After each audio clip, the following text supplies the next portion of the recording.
पुरस्कार मु बहुत आनंद पाई।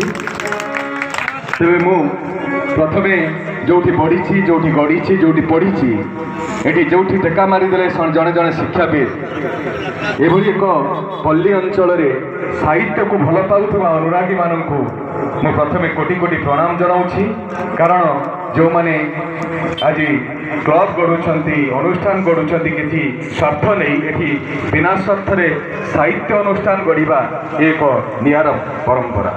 तेबे मु खाली एतिकी पदे कहबी जे मोर जो मु सम्मान देवी जो मु दक्षिणा दवा कथा सेठी आज दक्षिणा पाउछि मु केते गर्व अनुभव करुछि केते आनंद अनुभव करुछि ता मु कथारे कहि पारु नाही।